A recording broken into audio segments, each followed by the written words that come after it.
75 ലക്ഷം രൂപയോളം കടമുണ്ട് എന്ന് കേട്ടു. അവിടെ ഒരു സ്പെയർ പാർട്സിൻ്റെ എന്തോ ബിസിനസ് ആയിരുന്നു അല്ലേ ഈ അഫാൻ്റെ പിതാവ് റഹീമിന്?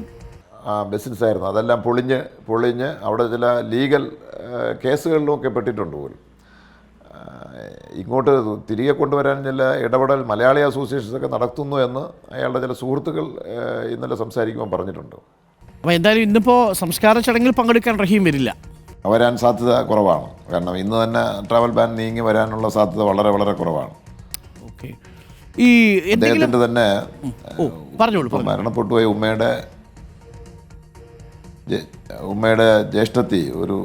ജ്യേഷ്ഠത്തിയുടെ മകൻ ഒരു താജ് അദ്ദേഹവും പ്രവാസിയായിരുന്നു, ഇപ്പം നാട്ടിലുണ്ട്.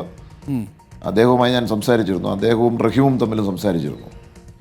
അപ്പോൾ ഇതെല്ലാം നീങ്ങി വരിക എന്നുള്ളത് പ്രയാസമാണ്. ഇവിടെ ബന്ധുക്കൾ എന്ന നിലയിൽ അവരെല്ലാം കൂടെ കാര്യങ്ങൾ നോക്കിക്കൊള്ളാം എന്ന നിലയിൽ പറഞ്ഞ് ആശ്വസിപ്പിക്കുകയും ചെയ്തിരുന്നു.